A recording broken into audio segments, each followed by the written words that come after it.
Community Cats podcast. Ready? Let's go. Welcome to the Community Cats podcast. I am your host, Stacy LeBaron.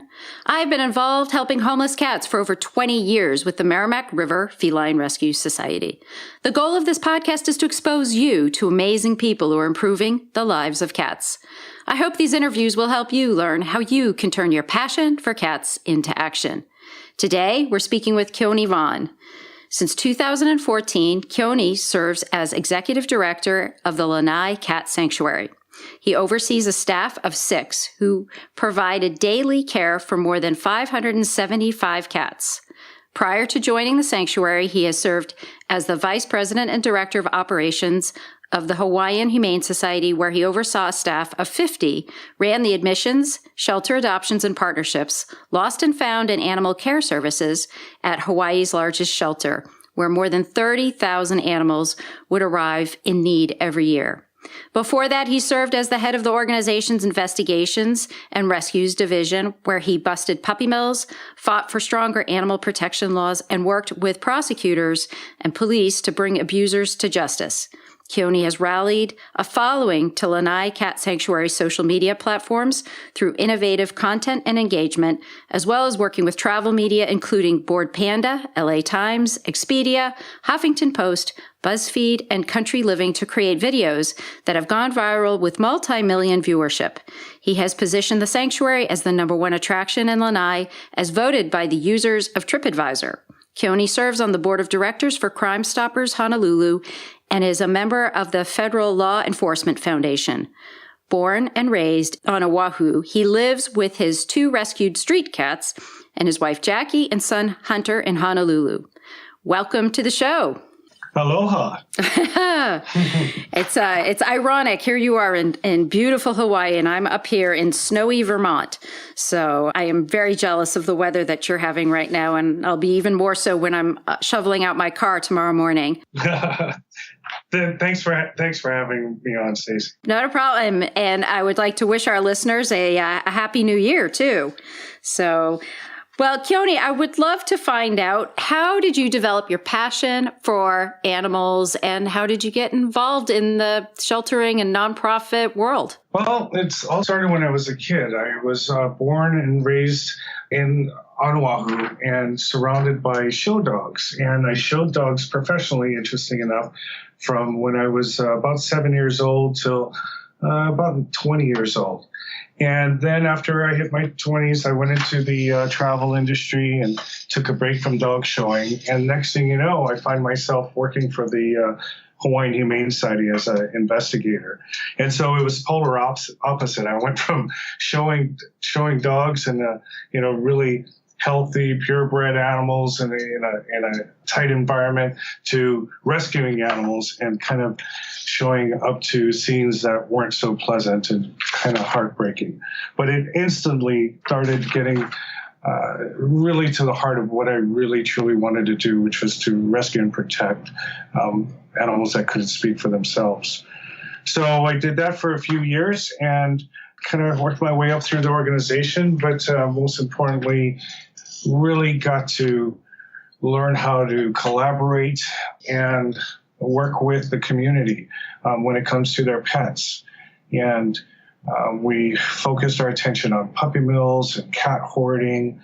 And it's the Hawaiian Humane Society is the only animal shelter on Oahu servicing 1 million people. So it was really high volume. It's about 30,000 animals coming in a year to the Humane Society. So that's a very, very intense environment and must have been very challenging at times. It was, and especially when it came to the cat issue. Everywhere in the country, but especially I think in Hawaii, free-roaming cats are a big hot topic here. The weather is great year-round. There aren't predators like coyotes. There's, no winter die-off, if you will. So there's just a lot of free-roaming community cats.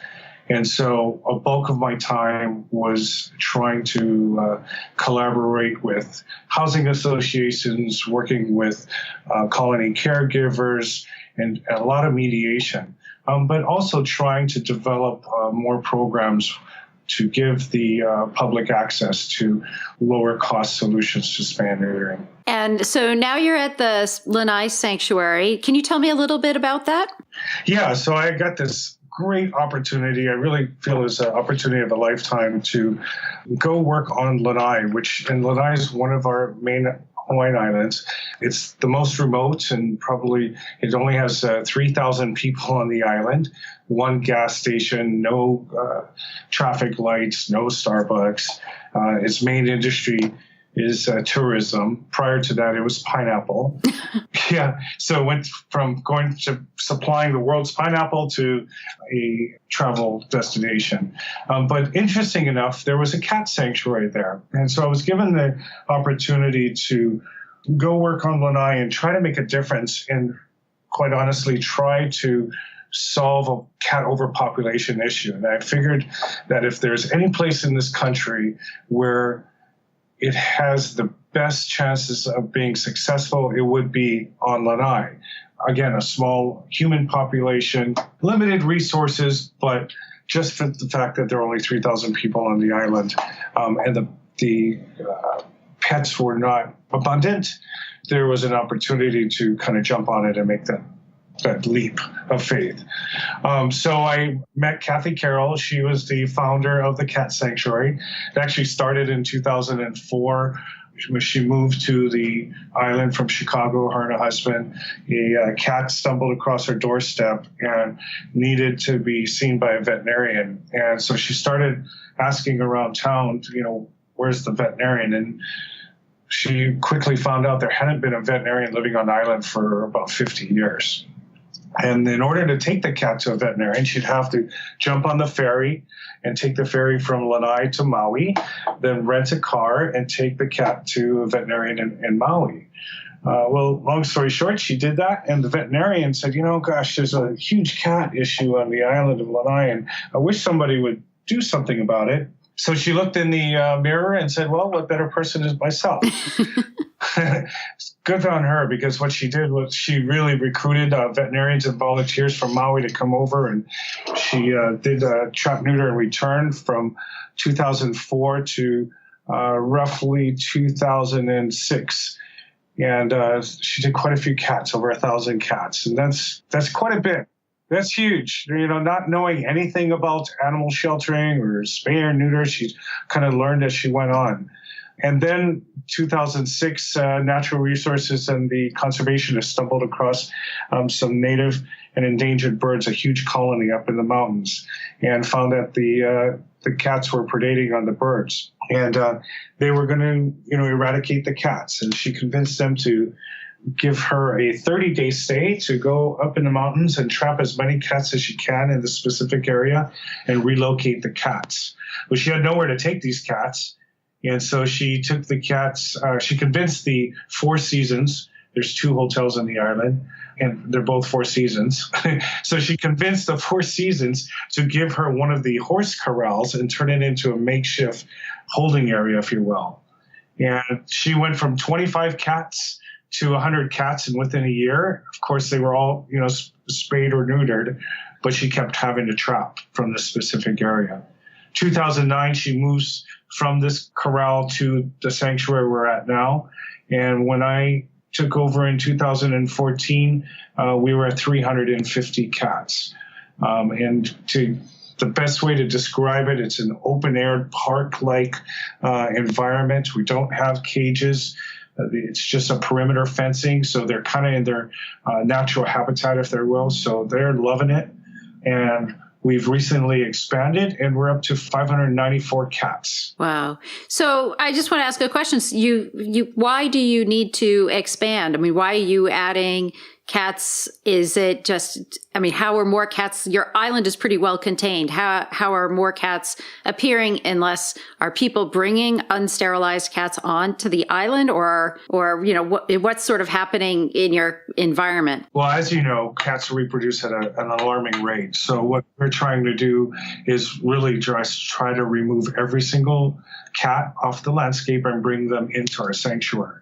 And that's a huge task, but we don't believe that people are bringing in more cats There's a pretty strict policy on island with cats that are owned must stay indoors, it must be spayed or neutered, microchipped, etc. So these are just the cats. We focus most of our attention on the cats up where the native birds and endangered birds are living and breeding. So we're providing that safe environment for those birds and bringing the cats in. So these 95% of the cats that come to us are truly feral. So they're skittish, don't like to be touched, that kind of personality, or Yeah. So they don't have any domesticated side to them. Correct. So 95% of the cats that come to us have never seen a human before. So the good news is, though, out of the 95% of the cats that come to us right now, we're at a population of about 40% that are socialized. And the 60% that are still unsocialized or feral. And, coming from working for a high volume traditional shelter for about 10 and a half years, that is one thing that has really kind of inspired me and quite honestly changed my view a lot. With the luxury of time, some of these, 40% of these feral cats can become socialized and find homes. And that's something that, 10 years ago, I would have said, no way, that's not possible. So it's really opened my eyes. Right. That they do take time. And it's a very hard balancing act. And it's a hard decision to make as to whether or not you're going to return a cat to a colony or bring it in. But it sounds like you've got the sort of the multiple generations going on. And that's the one thing that I found was, if you trapped a recently abandoned cat, you had a much different chance on the socializing side than if you were talking about 2 or 3 generations down the line.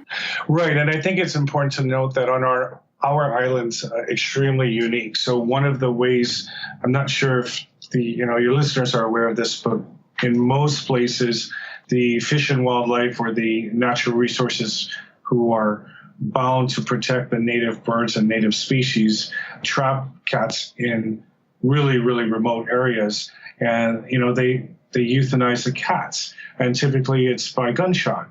What we have done on our island is we have entered into an agreement with natural resources that no cat will be shot on island that is trapped. So what that essentially means is any cat that is trapped on island, whether it be from us or natural resources, they will bring us the cat, and the cat is welcome to stay with us for the rest of their life. Now, the trade-off is we also do not have TNR on our island.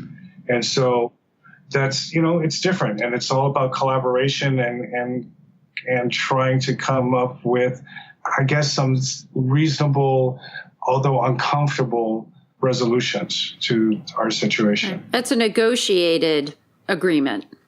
It is. And, and it's been working so far. We're bringing in about 200 cats a year. Each year, our goal is to bring in more. And we are finding homes for these cats. In addition, the cats that do come to us from these sensitive areas, we also agree that we will not adopt out those cats to anyone on island. But fortunately or unfortunately for us, most of our adoptions take place off island anyway. So it's really a non-issue for us. Let's make helping cats in your community easier. Join me and over 10 exceptional leaders for the first ever online cat conference. This virtual conference will be held January 26th through 28th, 2018, and will feature speakers like Brian Cordes of Neighborhood Cats, Hannah Shaw, the Kitten Lady, Katie Lisnick of the Humane Society of the United States, Nell Thompson from Getting to Zero in Australia, and many, many more. This is an affordable opportunity to learn from nationally and internationally known leaders in the field of community cat management and care. To find out more details, please go to www.communitycatspodcast.com and sign up today to register. Fees go up on December 1st. Let's make helping cats easier in your community. The Community Cats podcast will soon be a year old, with over 200 episodes profiling amazing people who are all making a difference in the lives of community cats. If you would like to support the show, but not be a sponsor, feel free to contribute to our efforts by going to www.communitycatspodcast.com and follow the donate link. help us to continue to provide excellent programming. Do you aspire to get to zero population or zero unsterilized population sort of outside of the sanctuary? Yeah, I mean, I would love to work myself out of a job. That is the ultimate goal, to make sure that every free roaming cat is removed and brought into our sanctuary or find a home. As you know, there's no formula that I'm aware of that can determine how many cats, per square mile are there. There's a lot of estimates out there, but we're going to keep going until we either don't have the resources or can't trap any cats. And even then, we're going to continue to trap. And, we have seen it has started, especially in a lot of areas, started to become really challenging to trap cats. So that's a good sign for us. So in Newburyport, where I worked for about 20 years, we started out with 14 feeding stations, and there were over 300 cats in a very small area, and there aren't any now. So, by about 1998, we had the area pretty much under control. So I was just wondering if you have dedicated feeding station areas so that you can monitor the cat population, so that you get a sense, that sort of tribal knowledge of what your population might be out there, or is it just too big of an area to be actually able to do something like that? Well, we do have various explosions of cats, if you will. We do send out, we do put up trail cams to monitor the area. But, to put everything in perspective, we have 6 staff. Right. So our main focus, quite honestly, is caring for the 600 cats that we have. Mm-hmm. And we rely heavily on the Natural Resources Department, as well as a few island residents to do the trapping for us. So if we had more resources, we certainly would deploy them in other areas. But what we do, I think, really well is targeted trapping. So there are certain areas that we focus on. For example, last year we focused on the abandoned nursery, and in 18 months we brought in almost about 220 cats. Wow. So, of course, we're still trapping there to make sure that we've gotten them all, but we haven't caught a cat there in a long time. I can see a trapper's holiday being put together. Yeah, that would be wonderful. Some of my New England trappers would really like a trip to Hawaii to go trapping, because trapping in New England winters is not fun. Yeah, especially in this time of year, right? Exactly. And especially February. It's no fun to trap, even though we do it, because the female cats aren't pregnant in February. So it makes the surgeries really easy, but it's not fun really to trap in the middle of February with all the ice and the cold and recovery and all that stuff. So there's challenges in all environments. This partnership, or this, agreement with the bird folks and that balance, I know it's a really hot topic. It's a big issue. A lot of people have very strong opinions, in different directions. In terms of island examples, we've done a lot of TNR in Nantucket and Martha's Vineyard, and those islands have very progressive trap, neuter, return programs there. It's just very interesting to see the different models. Do you foresee this model of yours actually being able to be replicated in other locations? I think components of the sanctuary is definitely doable in certain communities under certain conditions. In fact, I wrote an article on our website about building sanctuaries, and it's not for everyone. It takes a lot of thought. It takes a lot of time. We didn't start with 600 cats. I mean, like I said, Kathy started with 25 cats, and over the years we have been able to grow our sanctuary based on our resources. And every year we struggle. We don't have electricity. The only utility we have is running water. And so, but what it has taught us to do is everything high quality, yet really efficiently. And our cat per cost per year is roughly about $700, $750 per cat. That's very reasonable coming from somebody who's run a sanctuary. That's actually a very reasonable cost. Yeah. So, I mean, I think it is doable. It's just a matter of what's right for your community. And I think the really important thing is you really need to sniff out the numbers. I get a lot of requests to help people build sanctuaries and start sanctuaries and whatnot. But, you really need to sit down and evaluate your scenario and start slow. Never take in too many that you can properly care for. Right, right. So if someone wanted to come and visit the Lanai Cat Sanctuary, what would happen? So I'm glad you asked. So we're in the middle of nowhere in the Pacific. Fortunately for us, our sanctuary relies solely on visitors. So 95% of our donations come from off island, and that translates to, in the last 12 months, we've had 9,000 people visit us.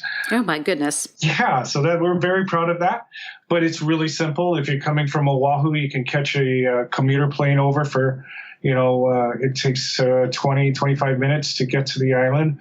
Or if you go to Maui and happen to vacation in Maui, you can jump on a ferry ride. And it's a beautiful ferry ride, about 45 minutes to our island. And we have one shuttle van on the island our shuttle service that will bring you up to the cat sanctuary for $10. So you can just visit for the day. It's not like you can do like a sleepover or a camping type event or anything like that. Yeah, I wish. You can only come for the day. Our lease does not allow any kind of camping, although we have tried to look at it because we get a lot of requests and, quite frankly, people offering to volunteer if we could find that somewhere to stay. But housing on Lanai is extremely, extremely limited. So we get a lot of day trippers. So they can stay at the Four Seasons, though, right? And then come over. Sure. They also have vacation rentals on island as well. Okay. All that information's on our website, and we provide all the links for all the limited possibilities. Well, this is some wonderful wintertime vacation ideas for our listeners. So this is just absolutely fantastic. So if folks are interested in checking out your website and reaching out to your organization, how would they do that? So they can go to LanaiCatSanctuary.org. We're also on Facebook and Instagram, as well as Twitter, but primarily Facebook and Instagram. And we're constantly doing Facebook Live videos, but there's a story about how we got started. There's also some discussion on the various birds that we protect through our work and different ways that you can help us out should you want to. That's great. Is there anything else you'd like to share with our listeners today? I think the only thing is, if I really encourage everyone to kind of think outside of the box. And, when it comes to sanctuaries, I think they are necessary. I think they have a place. I do not think that they're the only solution. I do believe that TNR works great. But, in our island, it's a little different. And we believe that there's a place for our native birds as well as our beloved cats. So we just provided a unique solution to the problem. That's great. And I think we all need to focus on being as open-minded as possible. Not every solution is perfect for every area. So where I'm in an urban area versus a rural area versus an island area, we have to really understand our own individual community's needs and try and do our best efforts with regards to creating, success for our community cats in our own backyards. So Keoni, I'd like to thank you so much for being a guest on this show, and I hope we'll have you on in the future. Thanks so much. I really appreciate it. Thank you for listening to the Community Cats podcast. I would really appreciate it if you would go to iTunes and leave a review of the show. It will help spread the word to help more community cats.